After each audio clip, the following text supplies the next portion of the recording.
Leadership is the ability to create change. Wherever you are, whatever role you're in right now, there's some opportunity for you to initiate change, to begin to lean into the process of leading something.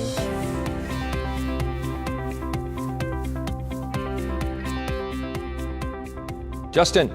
Sam. Thank you very much. Absolutely. Appreciate your time here. Yeah. I have no real perfect place to start this, so I was just thinking we might begin at the beginning, talking about leadership, and I'm wondering if you can remember the first time you identified it. Who was there? What was going on? Yeah. Leaders, leadership. I was thinking about this in preparation for our time together today, and I'm sure that I've experienced leadership and seen leaders in my own family growing up. Somebody would lead a moment or lead us to do something, or playing sports and coaches talking about leadership, or teachers talking about leadership, or it was clearly something I knew about. And I'm kind of embarrassed to say this, but I don't think I actually ever recognized leadership for what it was till probably just about 10 years ago.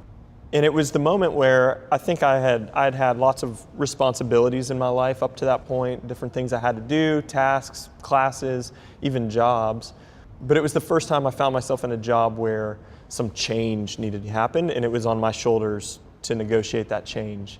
And so I was working at a church as a youth director, and this was a church that had about 5,000 members, but they only had about 30 kids come into their youth group. And so they had hired me and just said, we need you to kind of change this, like fix our youth program. And I remember coming in, and for the first time, it wasn't just somebody telling me exactly what to do and then me doing it, but here's a problem, create a solution, how are you gonna go about doing that? And I just remember this overwhelming sense of like, how in the world do I do this? One of the things I realized right away is that a number of the volunteers who'd been a part of this organization, many of them for 20, 30 years, we were gonna probably need to say goodbye to them. We were gonna have to give them a nice dismissal and recruit new talent and get some vision and find staff and the rest. And all of a sudden I realized all the buy-in I would need, all the people who would have to follow along. And that was the first time that I woke up to, oh my gosh, leadership's a real thing. I don't know how to do it. How does anybody in this world get anything done and get buy-in, and especially negotiate conflict and change and the rest? And so it was probably the first time I really remember this sense of honestly respecting leadership as something that I think up to that point in my life, if somebody were asking me about leadership, I would have kind of made some snarky joke that it's about eye contact and good firm handshakes, and that lots of people fill lots of books with stuff that everybody knows and get rich off of it. And that day I woke up to, oh no, this is really hard, and I have no idea how to do this, and began buying all those books and watching everybody in my life who seemed to be leading anything or negotiating any sort of change. And so I wish that I had been paying attention to leadership for a lot longer in my life, but I think I was just numb to it. I think I was blind to leadership that was happening around me until I myself was in a space where I had to do it and realized I was unprepared, didn't know how. So I think that's the first moment I really feel it. Not that there weren't leaders around me or that I can now look back on, but I didn't know it in the moment. Yeah. Yeah, it's interesting. So you were like the first real conscious memory you've got of leadership is when you were kind of thrown in that pool. Yeah. And kind of looked around and felt like a lot of people feel, I think, just like completely unprepared. I'm assuming that went well, or I doubt I'd be talking to you here today. I mean, just continue just with that journey. I mean, it sounded like some really difficult decisions that you needed to make and implement. And how'd you go about that, and how did that work? And then also just, I'm assuming, sort of there was a new momentum that was established. Work us through that early journey. Yeah. One of the reasons that maybe I also didn't recognize leadership so much around me is that, at the time I think I was still in my early 20s, and it's that moment where you're still pretty self-obsessed, and you don't even know it. And so I figured that everybody was wired the way that I was wired, and everybody does what I do, and everybody likes what And so not only did I not recognize leadership gifts in people around me, but I didn't recognize that some of my own just hardwiring was in a natural direction towards leadership, of things like, I think have some innate gifts just for communication and I think passion and casting vision, and I can get excited about things that can become contagious to other people around me. And so honestly, at that early entry into leadership, the beginning of that, I think did go pretty well and largely rode on just some of my natural abilities and talents around just seeing what needed to happen and doing that, and then bringing other people along, communicating what we were doing. And a lot of that was natural for me. And so it went fairly well, for the first few months. But then eventually something actually does start to grow, and you can't do it all by yourself. And that's where I kind of really hit the okay, this is where my gifts start to run out of gas, and I need some other people. And I had not really worked on that over the course of I was not a group project kind of guy.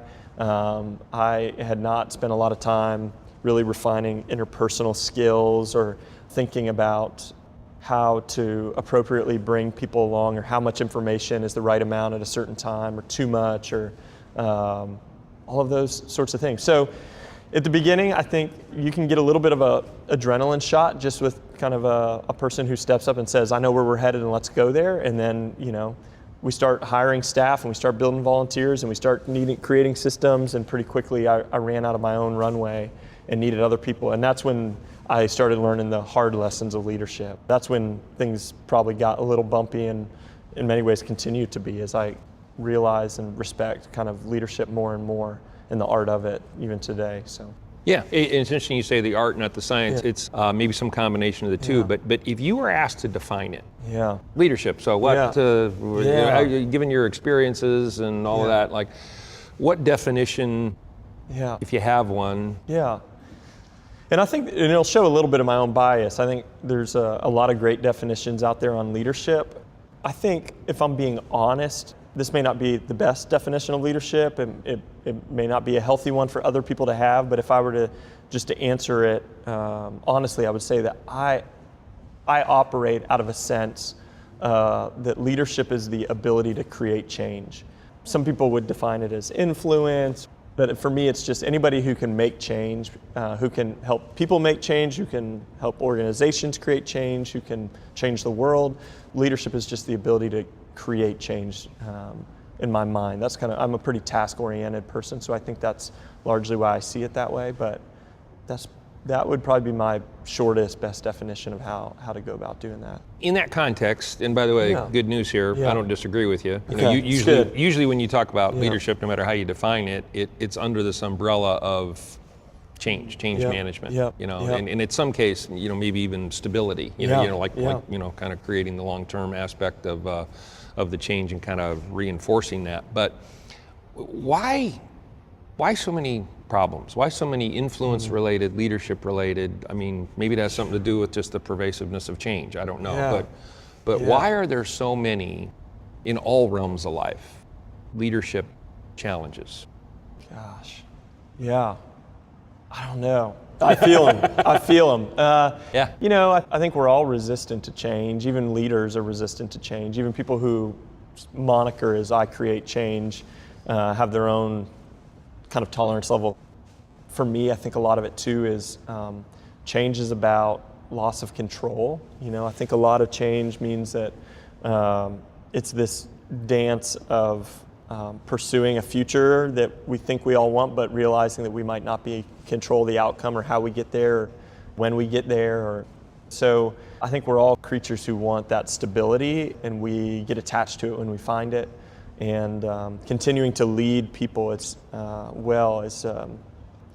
then it's just people. I often say that what I do would be so easy if it weren't for people. And I think that's probably true not only of the church, but also of organizations. We just, and yet people are complex, and few of us are wired kind of exactly the same way, and what motivates one person doesn't motivate the other. And I'll work with one person or one idea long enough to finally figure it out, and then find that it doesn't work at all in this situation or this person. And remaining adaptive is just, I think, so much of the challenge for all of us involved who are trying to do anything worthwhile. So. Yeah, most people are all for teams as long as they're the team captain. That's it. And most people are all for change as long as it's change they believe in and that they're driving. Right. But when it's change that sort of challenges what you think, what you believe, the way you think things should be, it's a whole different thing. But there's some sort of interesting mix here between, leadership is like vision, right, and tough decisions and all of that sort of thing. And then the whole servant aspect to it, like being really responsive and adaptive to other people. So what experience have you had or advice would you have associated with implementing a vision that challenges the status quo of people where you're still trying to adapt to kind of meet their needs somehow, some way? And I would say those have been the two kind of chapters in my journey so far, which I feel like I'm at the very beginning of discovering what leadership's about and finding my own leadership voice. And, I've only been awake to this for, like I said, maybe 8 or 9 years. So I think the first chapter of kind of my leadership journey was tapping into my innate gifts, which were around vision and communication and clarity and focus about who we are and what we're doing and what we're trying to accomplish. The second chapter was realizing that wasn't enough. And now I'm leaning into places that I'm not as comfortable in, that I'm not as good at, which are a lot more of the interpersonal, the relational, the servant leadership stuff. And honestly, when I hang out with 20-year-olds and who really want to lead, they like the idea of the title or of them being ideators who are like creating. But I don't think anybody gets real, at least most of the folks, at least who are wired like me that I connect with and often spend time with, very rarely in your 20s do you recognize that so much of leadership is going to be this deal where you're actually committed more to the success of the people who serve you and work for you than you are your own. That it's about pouring your own life out, emptying your own cup into other people, that moving your own agenda forward often gets there quickest by developing other people. And man, that is not what I thought I signed up for. I thought when I started in leadership, I just thought the best ideas win. I got the best ideas, we'll win, and then realized pretty quickly that ideas and charisma honestly have a pretty low ceiling and a short expiration date. When I got hungry for leadership and sat down with lots of great leaders, one of the things I would realize is like some of the greatest leaders who had the most influence in our city, just to be honest, they didn't strike me as having like the sharpest ideas or the brightest minds in the room, but they had created cultures that were developing people and moving folks along and serving their entire organization and saw themselves as kind of a leader in that way. And so that's been the new adjustment I feel like I'm, being forced to make every day to recenter my focus not on even my own agenda or my own success, but the success of those who are serving with me, working for me. And that's hard. And that's where all that relational stuff, and it's just a very different thing than what I originally thought leadership would be about. What advice would you have to young leaders? Like given your experiences and kind of how you said you identified leadership for the first time, if you were going to say, okay, you aspire to have influence and have meaning in your life, here's what I think you should do. What would you pass on? What would you say to those aspiring leaders? I mean, I think really just two things. The first thing would be just to initiate change. Wherever you are, whatever role you're in right now, whether you're a volunteer in some organization, whether you're a staff member, where you're administrative assistant, wherever you are, there's some opportunity for you to initiate change, to begin to lean into the process of leading something. And I think one of the traps that a lot of, especially some of my generation and millennials will fall into is they wait for somebody to give them the title or to give them influence to sort of bestow them with that. That happens, I suppose, for some rare cases. Most of the leaders I know, though, no one handed them influence, that they created it.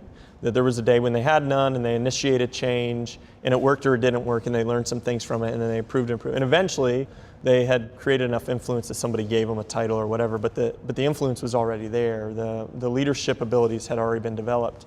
And I think it's a mistake to wait for somebody to invite you to change something and so wherever you are, whatever you see that needs to be, that you think you can improve or make better, lean into the arena, start wherever you're at and see where that goes. So, I mean, I think first just initiate change wherever you're at. And then the second thing is just evaluate that entire process and how that experience went. So much of leadership for me has been about the really painful experience of watching the tape. Literally listening to sermons I preached. I remember the first couple of years when I would speak. It was so painful. I mean, it's like that experience when you leave a voicemail and you just can't listen to it because it hurt. I can't possibly sound like that. But doing the hard work of listening. My first youth group that I was leading, I was tasked with communicating every week to a couple hundred students, middle schoolers, who were just miserable human beings. And there was this whole row of boys who would sit in the back. And for 4 years that I led them, every Sunday, they would come up at the end of my talk and go, 57, 63. And eventually I was like, what are you guys talking about? And they're like, that's how many times you said today. And I was like, they didn't listen to a word I said. They just sat back there and counted how many times. And I eventually just okay, I'm going to get to 0. We're going to figure this out. And I think those experiences of just doing an autopsy, you initiate change at work, it didn't work, what didn't work, and inviting feedback. Guys, how am I doing? How did that go? What's it like to be on the other side of me? So much of leadership is self-awareness. And much of us are so blind to the experience of ourselves to others. And so initiate some change and then just evaluate yourself. Do the personality profile work. Take some leadership curriculum, classes, development stuff, like the great stuff you guys do here, Center for Leadership Studies. I mean, I think those are incredible opportunities to learn more about your own leadership style and your strengths and weaknesses. And then regularly invite people in to give you feedback. People will give it to you if you ask for it, and you'll become a better leader because of it, and the organization will become stronger. It isn't without pain, but it's worth it. And so I think if folks initiate change and they evaluate what they do, that's a pretty significant pathway to growth. And along the way, you'll learn to be gentle with yourself, because otherwise you won't survive, and to take kind of your mission seriously, but yourself not so much. And those are the things that I think are really important if you're going to survive as a leader. So I think that's kind of what my advice would be to young folks getting going. That would be awesome advice. Yeah. One other question. You are a husband and a father of 2 beautiful children. How does leadership, what you do at work, what other leaders do at work, how is that similar to or different from your responsibility as a husband and a father and kind of leading in your personal life? What sort of parallels and what sort of differences are there? I think there's a lot of similarities. I think the challenge is, for a lot of us who are so passionate about our work, is that we can be so focused and purpose-oriented and kind of mission-driven at work. We can be so focused on developing people at work, at achieving some beautiful things together, that when we go home we sort of check out on all of that stuff with our families. And so for me, I think the challenge for me is to bring all of that same passion and energy and focus and mission and vision to developing my kids, for us as a family to have a shared sense of purpose and what we're about and how we live together, to create as much space at home for me to listen to my family as I am trying to create space to listen to my staff and those who volunteer in our organization. And in many ways, I think they're very similar, but unfortunately, I think very few of us make that connection. And some of the most gifted leaders who can build incredible organizations will often neglect their family. One of my mentors has reminded me that often maybe the most significant thing you do in your life won't be kind of an organization you build or a company you create, but a human being that you raise or a person that you love. And so it's kind of a humbling realization that I have pretty regularly, that in the same way that I need to be growing as a leader at work, I need to be growing as a husband and a father regularly at home. And that if those two things aren't happening at the same time, pretty soon, that integrity that I want for my life, it will impact both. That I can't just be an incredible sort of leader and neglect my family, because pretty quickly I won't be that great of a leader. And so they both have to kind of rise together. So that's the next chapter for me as well, is learning how to balance those things to create the space and time and intentionality there as well. From my perspective, so far so good. On that, we're trying. Yeah, parenting gets a little different though when your kids hit middle school. So don't be a lot of. I'll keep low expectations. So a lot of no it. promises.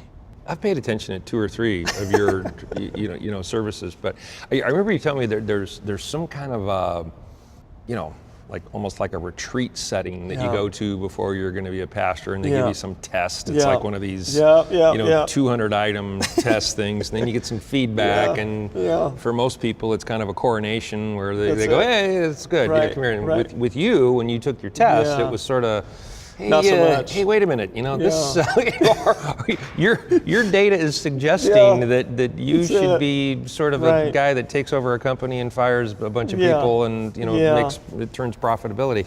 Tell me about that sort of, I guess, general makeup from a very valid assessment, and your ability. I guess at some juncture, leadership is about saying no, or about separating yourself from, okay, here's what represented the past, and here's where we're going. My sense is that's really different, and I would suggest more challenging in a volunteer organization, than it might be in a corporate setting, where you come in and there's all sorts of, kind of. Oh man, so much so. I mean, when I was in the process of becoming a pastor, one of the checks they put in there is essentially a psychological profile. And I met with this psychologist, and his first words were actually, I've been doing this for 20 some years, and this is the worst pastoral profile I've ever seen. I was like, so what's the good news? Good. Good. So there's so I actually had to beg to take the test again. It's just to try and mitigate some of the extremes. Now, 5-10 years later, I would kind of disagree with him about his own vision of what a CEO is all about. But he had said, you look like somebody who could fire 50 people in a day and go home and enjoy your meal with your family. And pastors, you can't imagine firing anybody. And I think that's a poor stereotype on both ends. Like, I think that CEOs, the really great ones, care deeply about their people and about their organization, and those two things go hand in hand, and that would not make decisions like that callously, especially people they've invested in. And also pastors, there's this sense that pastors are real sweet, caring people that you want kind of by your bedside, but couldn't organize their way out of a box, or have no kind of ambition or drive to make change or to move things forward, but rather people who offer kind of lofty ideas and read poems and sing songs and stuff like that. And so I actually think that some of the greatest pastors are like great CEOs, that they care so much about their mission and their vision and the people who are supporting them that they will make the hard decisions when they have to for the sake of the mission, to let folks go, to kill a program, to fire a volunteer. And so unfortunately not many churches operate that way, but I feel pretty committed to kind of creating that sort of environment because I do believe in what we're doing. So in a volunteer situation, I think there's benefits and drawbacks.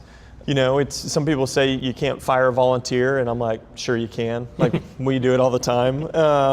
But it is a different sort of relationship. But some of the benefits there too are that the people who are serving you, there isn't a paycheck tied to it, that they are there because they want to be there. And when they don't want to be there, they won't be anymore. There's some benefits in that. And also just having that many volunteers in our organization, as we grow as an organization, not only kind of the laity and the people who attend our services, but also with that, our staff. I've got this incredible pool of volunteers that basically, whether they know it or not, I'm always interviewing. The hundreds of folks in our church, I'm just constantly scanning the room for the next great talent that I think most companies probably don't have access to. That I just have, a few hundred people in front of me every Sunday that I'm watching do all sorts of things and trying to discern who's the next one that I'm gonna, scoop up to come join us on our staff to help move our mission forward. So there are benefits and drawbacks, I think, in that, but more similar than not. And that makes some people uncomfortable, but I'm pretty comfortable with it. The one thing that hits me about a CEO and a business, and they answer to a board that makes decisions, and then they have to implement. I mean, do you have a similar structure? Yeah. So it's like, hey, we got to get donations up, whatever the issues are or the challenges. Churches are organized differently. Some have kind of one board of elders. I've got like 5. So I've got a whole army of people, of boards and committees that essentially hold me accountable and can fire me at any time, and that I'm responsible to. And that's also a big part of this kind of moment for me in my own leadership, is It's one thing to lead staff. It's one thing to be successful, say, with your consumer. It's another thing to have a great relationship with your board and to figure out how to lead them and inspire them and to create change there. There's certain change that's easy to create with my staff and even with our consumer that's hard to create with our elders or our board. And then there's things that are really easy to convince our board of, but hard to convince our staff of, And so I find myself between all these worlds all the time, trying to figure out how to bring us all along. It's a whole new dynamic that I'm trying to figure out. When you talk about like influencing or leading your staff, Yep. right? Would you align that more with they're your direct reports or they're your peers? Like how do you approach that set of circumstances? So they are, there's definitely, one of the things I think I learned earlier, and I don't know if this is true for everybody, it was helpful for me. This is how I've had to learn to operate, but in the beginning when I was leading, I think I tried to really minimize power differences. And we were all just buddies and we were all colleagues and we were all the exact same and we're all family and friends all the time. And then occasionally there would be moments where like someone had to be in charge and I would remind them that I was in charge, and it seemed to create a lot of chaos, and strife, and I thought we were friends, but now apparently, whatever. Or whenever there was any need for challenge or accountability, it was really difficult to do it because I had created a relationship that wasn't transparent or fair in the way that it needed to be. And so now I think on one hand, they know that we're all in this together, that we're all replaceable, that we're all only here for a time. There's some things that are similar across all of our positions, regardless of where you are in the organization, but also that I am charged with leading this organization and that they'll largely be held accountable to me. And so there are some processes and protocol in place there that just make that transparent. And I think that's made our relationship a lot more peaceful and appropriate in many ways. And so in managing evaluations and compensation things and making those hard decisions are a lot easier to have those conversations when those things are open and transparent. And strangely, I've found that it even incentivizes people. So my closest direct report essentially our COO, we call her our Director of Operations, just a couple of weeks ago was saying to somebody in our community that kind of got back to me, but she had just said, I'm actually really motivated by the fact that I know that if I don't do my job, Justin would fire me. And it inspires me to show up and to be better every day. And so some of that stuff is like, I've learned to get leverage out of that rather than to create an environment that was just really cozy and comfortable for everybody and there was no real leader, but we're all just a team. But at the same time, I have to continue to create space to make sure that I'm hearing their voices and that they do have opportunities to challenge and to redirect our organization. One of the things that I'm pretty poor at and I need to get better at is, and I'm also learning in leadership. In the beginning, when it was all about vision and it wasn't about relationships, it was fine for me to be the one who was talking all the time. And now, as it's more about relationships, I find that I just have to listen more. And that's the challenge with our staff. I think that's how I create that sense of relationship or connection, is that I ask great questions, that I spend time giving them the floor and listening. I heard a leader recently say that if you as a leader stop listening, soon you'll be surrounded by people who have nothing to say. And I could see that coming, and so there's clearly like authoritative structures there, but also if I'm doing my job right, I'm listening more than I'm speaking. And so that, I think, is the kind of environment we're trying to create. Yeah. It seems like you're mission driven. Yeah. And that's the source of accountability. Yeah. It's not about personal preference. No. It's about like what we're trying to do, and more on that in a minute or two. But in the context of that, what are you looking for as you're identifying your high potentials? What are you looking for in leaders? Like when you're scanning people that come to your services that you have access to, like what sort of traits, characteristics, talents to you define leaders that can help you with your mission? I'm looking for things that I think a lot of people are looking for, like influence. Do they have a crowd? Do people follow them? When they speak, do folks listen? When they show up, do people show up around them, I also think one of the things I'm looking for is passion. I've just realized they've got to have some energy, internal kind of engine that drives them? Are they passionate about what we're doing, about what they're doing? Curiosity is huge to me. When somebody gets curious about what we're doing, or even about their own life, or asks lots of questions, or is always reading, or engages on that level, I feel like we're probably on the trail of a leader there. And also, once again, one of the things, the kind of humble realizations of leadership too that I've come to is that leadership really starts by leading yourself. And so am I changing? How am I changing? How am I growing and evolving? And am I open to change? And so I think the leaders in our community that I'm looking for not only have influence and are curious and passionate, but they're also people that I see they're working on themselves. They're changing, they're evolving, they're growing. They're not the same people they were 2 years ago.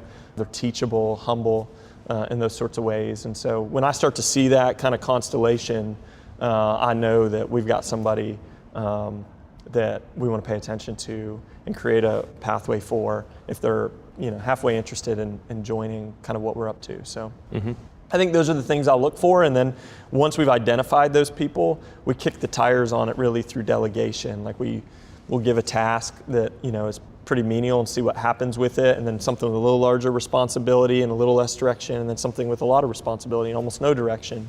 And you kind of like earn your way into that. And that was something I learned too in the beginning.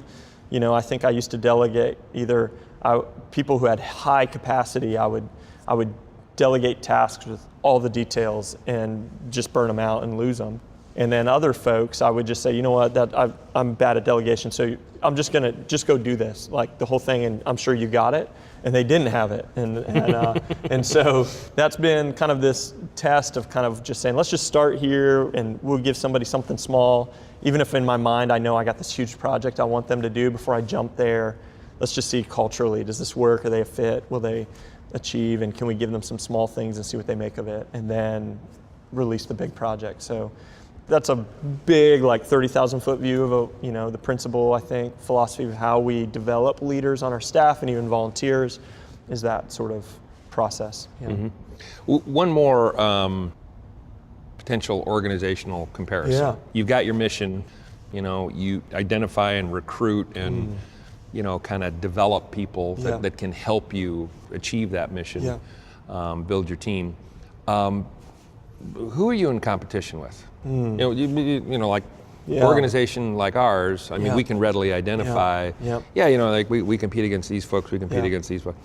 In your, air quotes line of work, like who do you see as competition, or maybe under the same umbrella, sort of what are obstacles to achieving your mission no matter how strong your team is? Yeah, I think defining who your competition is huge in determining even what your mission and your win is. So like, especially at the church, I think a lot of churches, they wouldn't want to own that their competition are other churches in town, but that's by default how they operate. And so, kind of in our industry or field or sector or whatever, a lot of churches spend a lot of time looking at other churches trying to kind of one-up them. And we decided really early on that we wanted to move kind of the whole industry, the whole sphere forward. We wanted to be a part of creating change for the church, which would require us to have different competition. We weren't really interested in just trying to compete in the existing models of how church happens, but wanted to hopefully create a new model or innovate in some new ways. And so we turned our attention not on other churches, but we do our work in the middle of downtown Raleigh City here in North Carolina, and we realized that the people we wanted to compete for, we were competing with coffee shops and restaurants and brunch and CBS Sunday Morning and the New York Times and Sleeping In and the beach and the mountains and the rest. And so we wanted to figure out a way to connect with people who weren't connecting with any other faith community. And so we took all of our cues from hospitality and our facility and our space and our music and even our approach, what we wear, how we communicate is very much targeted at our competition being places that folks would opt out of church to participate in on a Sunday morning. And how do we create an environment that's as compelling, that provides as much peace or comfort or inspiration as any of those other spaces? And we became students of those organizations, And so we see ourselves more, it's funny, even when people walk by our space, lots of times they'll look through the windows when they don't know what it is. And yeah, I've heard a number of conversations where people go, I think this is a new bar in town, or I think this is the new restaurant, or I've heard this is a great art gallery, or, they're just searching, trying to figure out what is even going. And that's because those were the places we were paying attention to try and create an environment for those folks. So yeah, our competition right now isn't really other churches. It's we're trying to compete with those other entities. So, do you ever find yourself in a set of circumstances where you have to debate or defend your mission by comparison to other alternative missions? Yeah. So Christianity versus pick another religion. Yeah. Pick atheism. Yeah. Do you ever find yourself in sets of circumstances where you're defending that, positioning what you do versus what other people do? Does that occupy any percentage of your weekday time? A little bit, but I think one of the things that we've tried to change the script on some in just our world is that the church for a long time has been known, and this isn't original to us. There are other people talking about this, thinking about this, leading in these ways, but for a long time I think the church has been known for what we're against, and we really want to be known for what we're for. So we spend a lot of time, even things that we would see as our competition, we think it's to our benefit to loop ourselves in with them, to befriend them. So we regularly celebrate and promote great restaurants in our town and amazing art exhibits and coffee shops, and figure out ways to kind of place ourselves in their sphere and to celebrate the good work that other people are doing, which honestly has given us more credibility and buy-in with our community. But we also want to be honest about, we are a church. We do have a kind of a perspective that we're offering to the world, but we try to bring it humbly. And so I don't see other religions as sort of competition to us, but just great conversation partners, and we try to position ourselves in that way. So just 2 weeks ago, we had a pretty influential guy in our community, in our city, who's a devout Buddhist, who came and worshiped with us for Sunday, and we spent a day or two after just unpacking what that experience was like for him. And I've kind of made an agreement with him. I'm like, all right, so I'm headed to temple with you now, and I think we want to be open and authentic enough to say,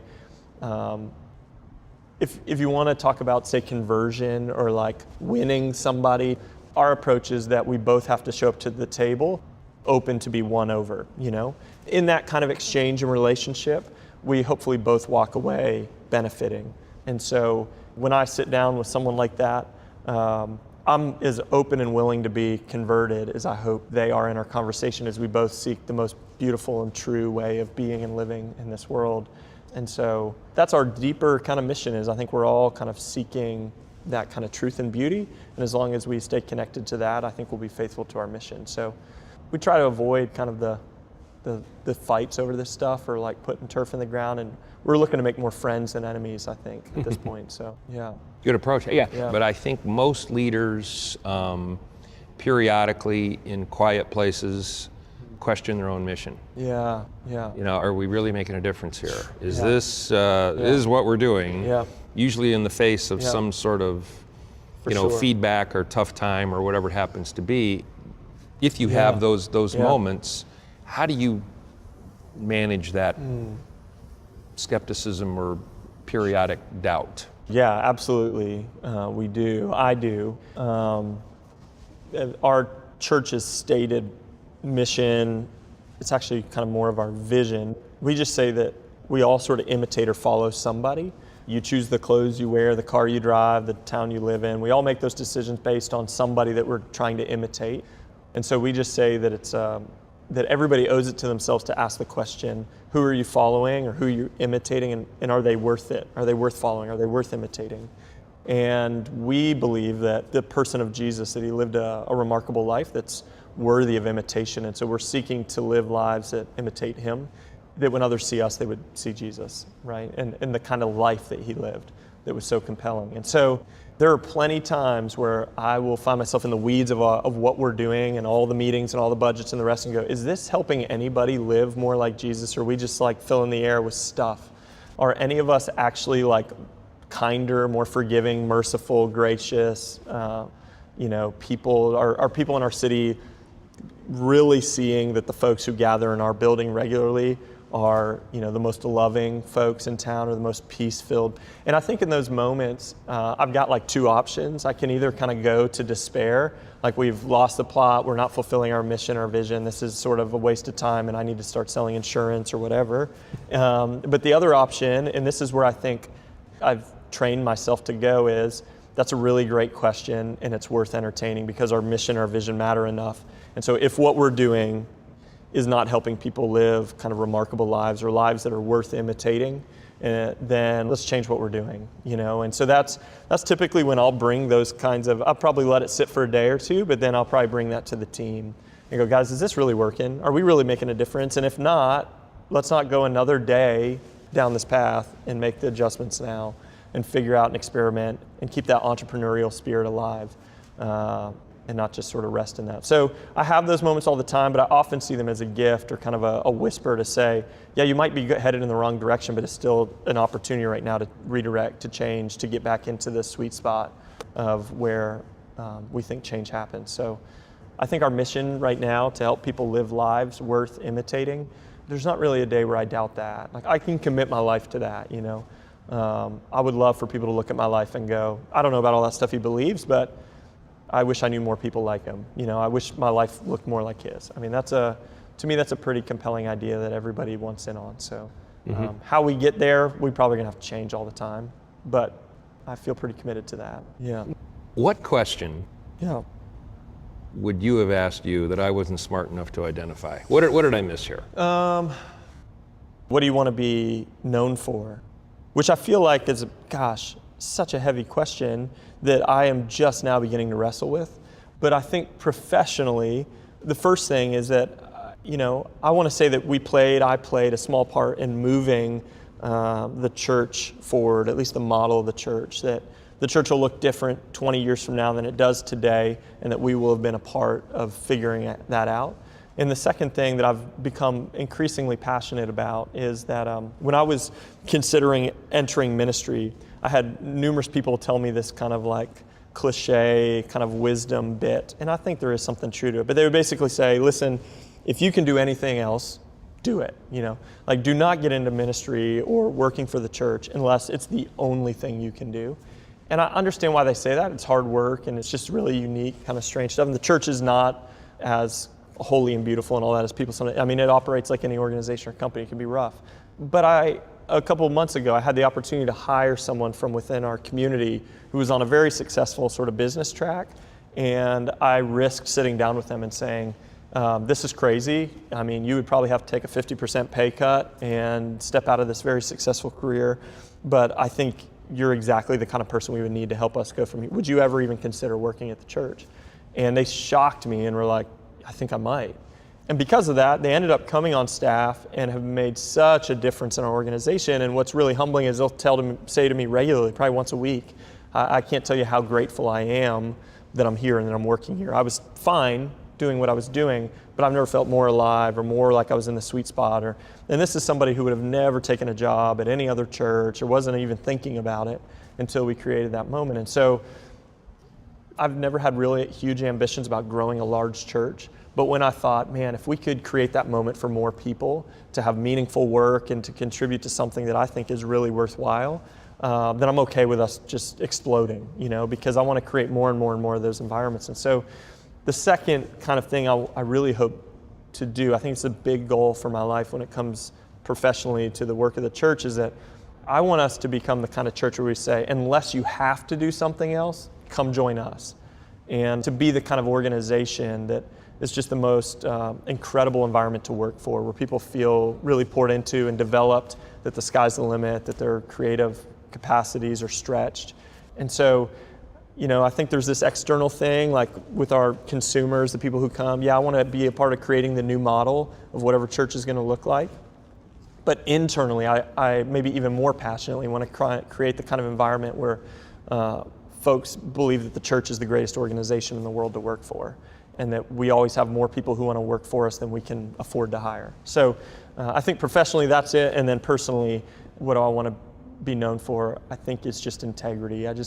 I want to be somebody who is what they say they are. Just transparency, authenticity there, that I wasn't trying to pull one over on anybody. I think especially in the world that I work, that there's so much suspicion and so many people have been hurt by pastors and priests and others who act one way in sort of in one space and completely different in another. And so trying to be really kind of an honest person with integrity. The only other leadership thing that sort of came to mind was I heard somebody recently say that some people are really good at one thing and other people are like pretty good at like 2 or 3 things.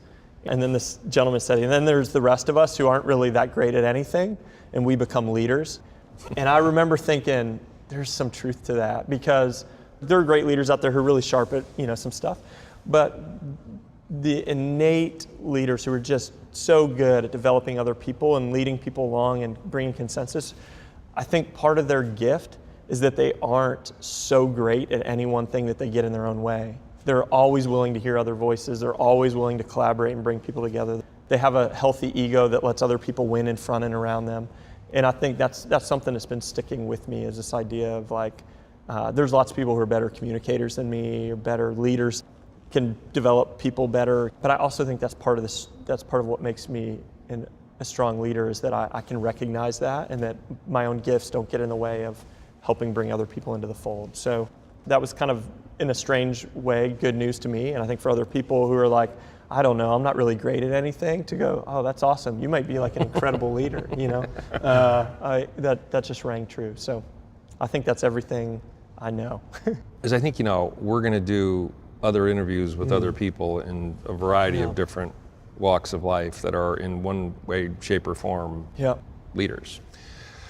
We will not do a better interview than this one. Come on, no. So on behalf of everybody at the Center for Leadership Studies, Justin, sincere thanks. Thank you, Sam. Really appreciate it. Man. Absolutely. Take care, It's go been lead. A pleasure. Thank you.